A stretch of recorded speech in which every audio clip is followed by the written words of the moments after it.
श्री राम ने लक्ष्मण से कहा, तुम रावण के पास जाओ और उससे जीवन की अहम शिक्षाएं प्राप्त करो। भगवान राम के आदेश पर लक्ष्मण भी मरणासन्न अवस्था में पड़े रावण के सिर के पास जाकर खड़े हो गए। लेकिन रावण ने लक्ष्मण से कुछ भी नहीं कहा।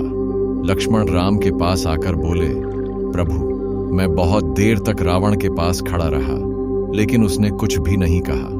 भगवान राम ने लक्ष्मण से कहा, किसी से ज्ञान प्राप्त करने के लिए उसके सिर नहीं बल्कि चरणों के पास रहना चाहिए।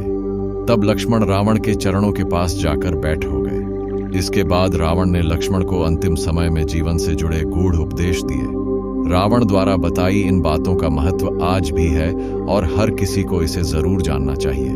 मरणासन्न अवस्था में रावण ने दिए ये उपदेश।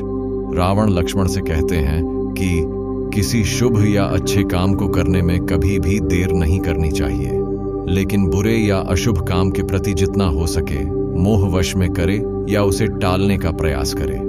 व्यक्ति को कभी भी अपनी शक्ति और पराक्रम का घमंड नहीं करना। इतना अहंकार कभी नहीं होना चाहिए कि उसे अपना शत्रु और रोग तुच्छ लगने लगे, क्योंकि छोटे से छोटा रोग भी प्राणघातक हो सकता है और कमजोर शत्रु भी खतरनाक हो सकता है। मेरे लिए राम और उसकी वानर सेना को तुच्छ मानना ही सबसे बड़ी भूल थी, जो मेरी मृत्यु का कारण बनी और आज मैं तुम्हारे सामने मरणासन्न अवस्था में पड़ा हूँ। रावण ने तीसरा उपदेश देते हुए लक्ष्मण को ज्ञान की बातें बताते हुए कहा कि व्यक्ति को शत्रु और मित्र के बीच पहचान करने की परख होनी चाहिए।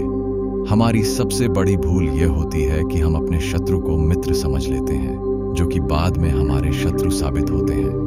वहीं जिसे हम शत्रु समझकर पराया कर देते हैं, वही हमारे असली मित्र होते हैं। रावण ने लक्ष्मण को ज्ञान देते हुए कहा कि अपने जीवन के गुप्त रहस्यों कभी किसी को भी नहीं बताना चाहिए, फिर चाहे कोई कितना भी सगा क्यों ना हो। लंका में रहते हुए विभीषण मेरा शुभेच्छु था और मैंने उसे अपने सारे गुप्त राज बताए थे, लेकिन जब वह राम की शरण में गया तो मेरे विनाश का कारण बन गया।